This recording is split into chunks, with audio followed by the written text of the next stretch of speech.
সম্মানিত দর্শক, আসসালামু আলাইকুম। আশা করছি আপনারা ভালো আছেন। ভিডিওটা ভালো লাগলে লাইক, কমেন্ট, শেয়ার করবেন। চ্যানেলটি সাবস্ক্রাইব করে আমাদের পাশে থাকবেন। আসসালামু আলাইকুম রাহমাতুল্লাহি ওয়া বারাকাতুহু। ইরাক শহরের আল্লাহর ওলি জুনাইদ বাগদাদী রাহমাতুল্লাহি আলাইহি হজে গিয়েছেন। ওইবার হজে অনেক বেশি লোক হয়েছে, তো উনি চিন্তা করতেছেন ঘুমানোর আগে চিন্তা করতেছেন, ঘুমায় চিন্তা করতেছেন যে আল্লাহ, এইবার হজে অনেক লোক হয়েছে, আল্লাহ মনে হয় এইবার হজে যত লোক এসেছে সবার হজগুলি আল্লাহ কবুল করে নেবেন। সুবহানাল্লাহ বলেন না? তো এবার জুনাইদ বাগদাদী আল্লাহ তাআলা তাকে স্বপ্নে দেখাচ্ছেন যে এইবার সবার হজ কবুল হয়েছে, ঠিক আছে, এবার হজে লোক আসছে, সবার হজ কবুল হয়েছে, কিন্তু একজনের হজ কবুল হয়নি। জুনাইদ বাগদাদী রাহমাতুল্লাহি আলাইহি অবাক হয়ে গেলেন। এত হাজার হাজার লোক এসেছে, এত হজে এবার এত মানুষ কখনো হয়নি, এত লোক এবার হয়েছে, সবার হজ কবুল হলো, একজনের হজ কবুল হলো না। এই ব্যক্তিকে আল্লাহ তাআলা জানায় দিলেন, ওই ব্যক্তির নাম হলো হারুন বলকি, বলক শহর থেকে এসেছে। সবার হজ কবুল হয়েছে, তার হজ কবুল হয়নি। বিষয়টা এখন কেমন না? এতগুলো লোক হজে আসছে, সবারটা কবুল হয়েছে, কয়জনের কবুল হয় নাই? একজনেরটা। এবার পরের দিন চলে গেলেন হজের হাজীদের কাছে, যে বললেন তোমাদের ভিতরে কি হারুন বলকি নামে কেউ হজ করতে এসেছে? বলে হ্যাঁ, হারুন বলকি নামে একজন ব্যক্তি হজ করতে এসেছে। এবার নিয়ে সে প্রায় 22 থেকে 23 বার বা অন্যান্য রায়তে আরো বেশি এসেছে, যে সে 22 বার বা 23 বার হজ করতে এসেছে। কিন্তু মানুষ বলতেছে, আপনি তারে খুঁজেন কেন? বলতেছে, তার সাথে আমার একটু কথা আছে। বললো, সে তো অনেক আল্লাহওয়ালা মানুষ, সারা রাত্র তাহাজ্জুদ পড়ে, সারাদিন নফল পড়ে, সারা রাত্র তাহাজ্জুদ পড়ে, সারাদিন নফল পড়ে, আর আল্লাহর জিকিরই করতে থাকে, সারাদিন নামাজ পড়তে থাকে, রাত্রেবেলা নামাজ পড়তে থাকে। একজন আল্লাহওয়ালা মানুষ, আপনি তারা খুঁজেন কেন?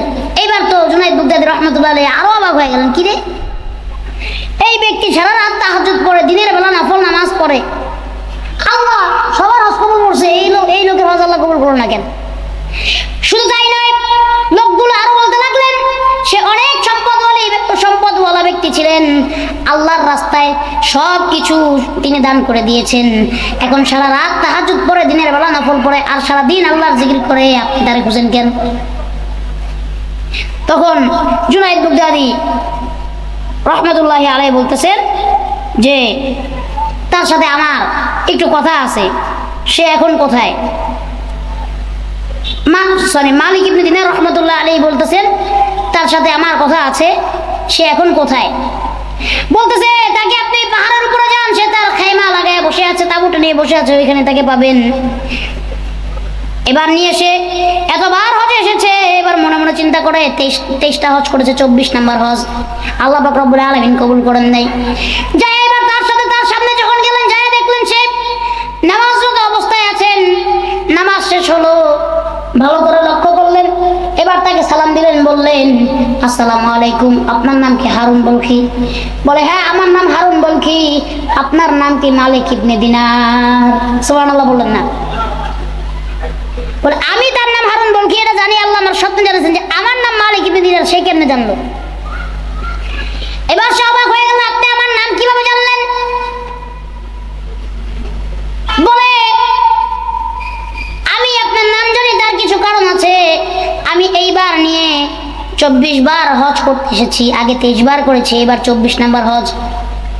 প্রতিবার হজ করি, আর যখন আমি তাওয়াফে বিদা করি বা হজের বিদায় নিতে যাই, তখনই যেই কোনো একজন আল্লাহর ওলি প্রতিবার এসে আমাকে বলে যায়, এইবারও তোমার হজ আল্লাহ তাআলা কবুল করেন নাই।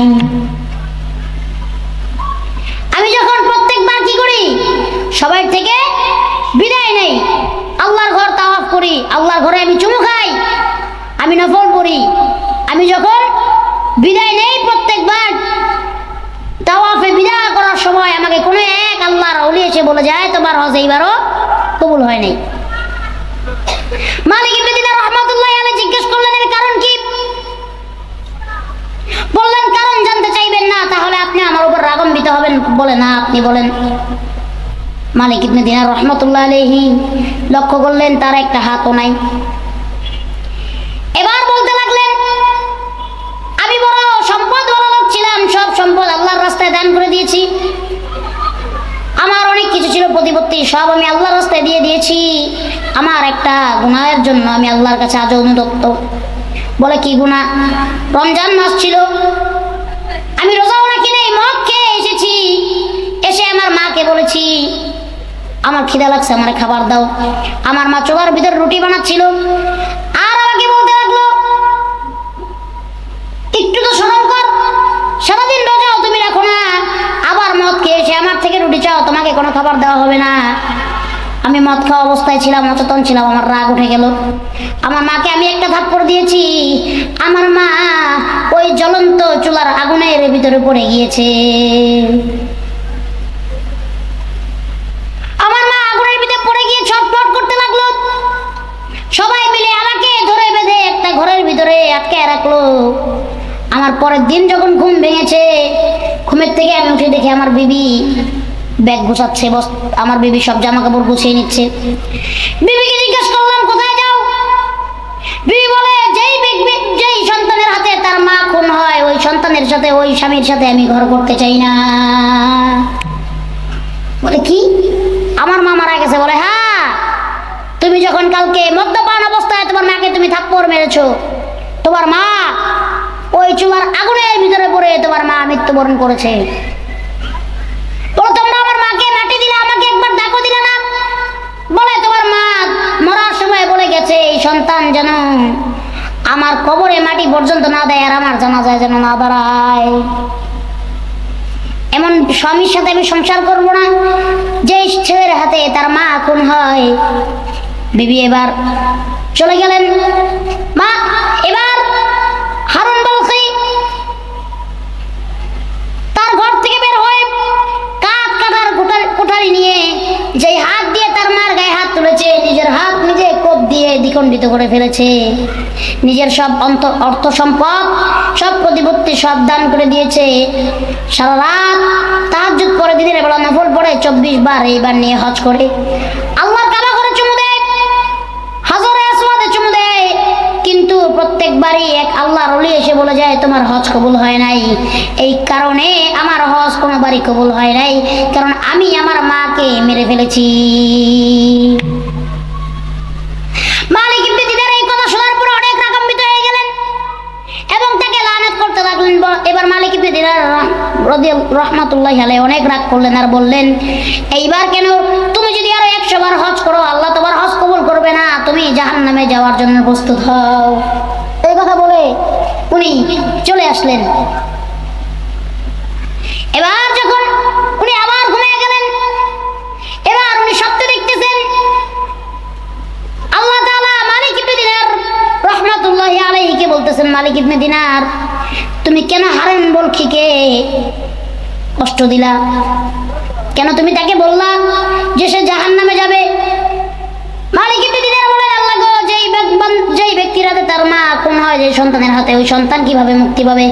আল্লাহ বলে হ্যাঁ, ওই সন্তান মুক্তি পেয়ে যাবে, কারণ কিয়ামতের ময়দানে যখন তার বিচারের জন্য তার মাকে ডাকা হবে আর তার জাহান্নামের ঘোষণা হবে, আর তাকে জাহান্নামের দিকে টেনে টেনে আযাবের ফেরেশতারা নিয়ে যাবে, আর যখন সে এক কদম জাহান্নামের দিকে যাবে আর পিছন দিকে তাকাইয়া কান্না করতে থাকবে, আর যখন ডাক দিবে মা, এই দেখো তোমার সন্তানকে ওরা জাহান্নামে নিয়ে যাচ্ছে, মাগো জাহান্নামে নিয়ে আমাকে আগুনের ভিতরে ফেলে দিবে মা, আমি তো সহ্য করতে পারবো না। এই দেখো মা, তোমার সন্তানকে ওরা জাহান্নামের আগুনে পুরাবে। আর ওই মা তখন সহ্য করতে না পেরে আল্লাহর কাছে বলবে, আল্লাহ আমি আমার সন্তানকে, আমি আমার হারুন বলখিকে মাফ করে দিলাম, আল্লাহ আপনিও আমার সন্তান হারুন বলখিকে মাফ করে দেন। এই জন্য মার সাথে বেয়াদবি করে, মার মনে কষ্ট দিয়ে, বাবার মনে কষ্ট দিয়ে যদি কোনো সন্তান একবার না, দুইবার না, 100 বার হজ করে, ওই সন্তানের হজ কবুল হবে না। আল্লাহ পাক রব্বুল আলামিন আমাদের বুঝার, আমল করার তৌফিক দান করুক, আব্বা আম্মার খেদমত করার তৌফিক দান করুক। সকলে বলছি আল্লাহুম্মা আমিন। সম্মানিত দর্শক, আসসালামু আলাইকুম। আশা করছি আপনারা ভালো আছেন। ভিডিওটা দেখে ভালো লাগলে একটা লাইক করবেন, কমেন্ট করবেন, শেয়ার করবেন, চ্যানেলটি সাবস্ক্রাইব করে আমাদের পাশে থাকবেন। আসসালামু আলাইকুম রহমতুল্লাহি ওয়া বারাকাতুহু।